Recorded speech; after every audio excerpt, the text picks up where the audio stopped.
was it, dear? Yes, dear. For a little soiree. I don't believe I've ever seen Mr. Carl Lafon look quite so dapper. I said to him, Mr. Carl Lafon, don't think I've ever seen you look quite so dapper. And he hadn't ever looked quite so dapper. My dear, I can't help but note you seem to be a little less garrulous than usual this evening. Not to imply that you are excessively garrulous as a rule, merely that you are less garrulous than usual this evening. Rather stoic. Verging on enigmatic. A veritable sphinx. I saw you looking at that woman! Well, you saw? A woman? What woman, dear? I never looked at a woman in my life. Why would I look at a woman when I have you? I saw you looking at her ankles. Oh, yeah, of course. Well, that was, I was concerned about her health, dear. You see, I noted that there was, she had a rusty buckle on one of her pumps. I was afraid she was teetering on the brink of lockjaw. I can't take you anywhere. I try to take you to meet some of my friends, some decent people, and what do? You go there and get drunk. Well, that's a dirty lie. I was drunk when I got there. I could cry when I think of all the suitors I turned away in my youth. And for what? What? Why, to marry you, of course.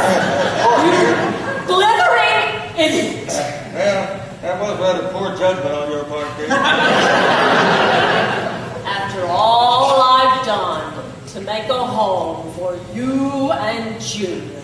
Who? Our son! Oh, of course, Ted Junior. Yes, of course, yes. I want to talk to you about him. I'm terribly worried. Huh? I think we should call a doctor. What's wrong with the boy? I just saw him this morning hitting a tree with a stick. Seemed perfectly all right to me. Well, I'm terribly worried. I fear he may have inherited something from your side of the family. Oh, what's wrong with him, dear? Haven't you noticed, in all these years, he hasn't spoken one word? Oh, yeah. Well, you have a point there, dear. Certainly didn't get that from your side of the family. I shouldn't worry, dear. I shouldn't worry at all. The boy's probably just taciturn. I had a cousin once who was very taciturn until the age of 39, at which point he became merely reticent. However, at age 52, he became positively loquacious. I don't intend to wait until he's 52. I want to call a doctor. Doctor, that's nonsense. I know more about the boy than any doctor. What's called for here is a firm parental hand. I'll call the boy in here right now. Oh, what was that name? Junior! It's your father calling, boy. Come in here, honey. You're wanted in the foyer. We'll soon get to the bottom of this.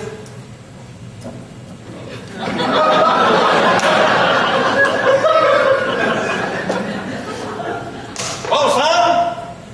What's the matter? Can't catch your tongue? That's absurd. We don't even own a cat. Well, how have you been? How's every little thing? How was your day? See, I told you there was something wrong with him. Yeah. Definite signs of taciturnity. Yeah. Well, we'll commence the examination. And the first stage in any examination is always a check of the reflexes. All right. I want you to observe me and then emulate. Observe and emulate. That's a monkey see, monkey do. All right, now you watch what I do. And now I will toss the balls to you and you emulate. Here we go. All right. Are you watching? Yeah, try to keep your eye on the ball. Okay, here we go. I'm going to have some of you ahead of you at number 3. Here we go. Are you ready? 1, 2, 3. Ship off the old block, huh? Yeah. Well, anyway, let's move on to the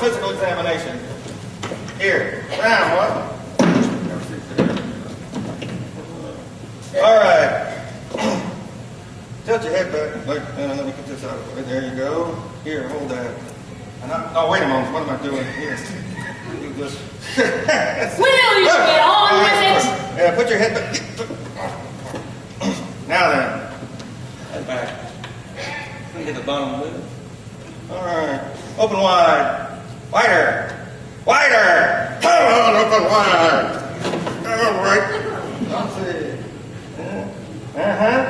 Good. Just as I suspected, dear. Yes, indeed. Come take a look at that. Don't step too near the precipice. Take a look in there. That's a textbook uvula. I don't know what you're talking about. I can't see a thing. What do you mean it's right in there? Can't you see? What you doing with it? God, oh. I still say we should call a doctor. Nonsense, nonsense. Still one more test we can do. Perhaps the boy doesn't speak, but if he's sprung from my loins, he can sing like a bird. I shall illustrate. Once there was a girl who sought a position in a quarry in order to support her aging aunt. Though she was recruited by the Pinkertons to help break a strike in Harrisburg, she could not do so owing to a previous engagement. Thank you. Thank you. There you go, boy. Show us what you got.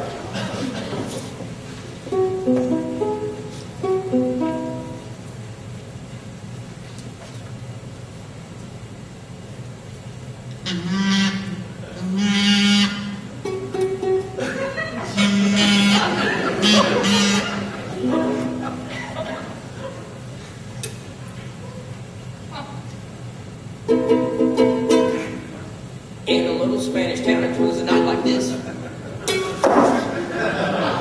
Stars were quickly moving down, it was on a night like this.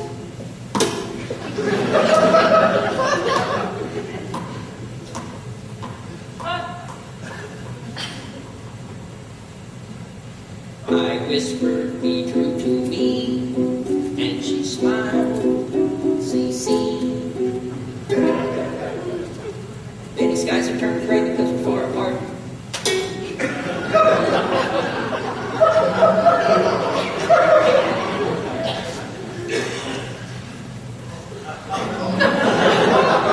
Many wounds have passed away, and still she's in my heart.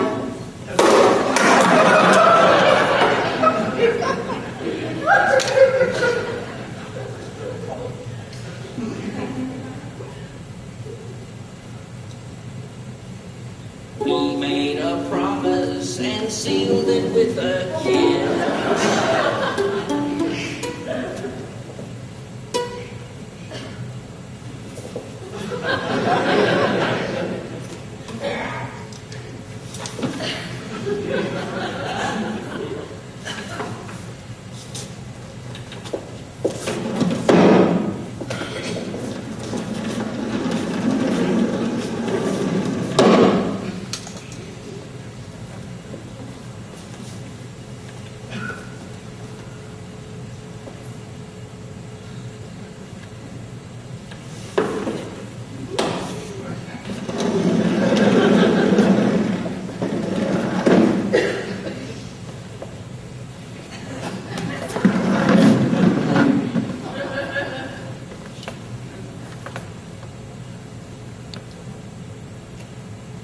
Spanish town.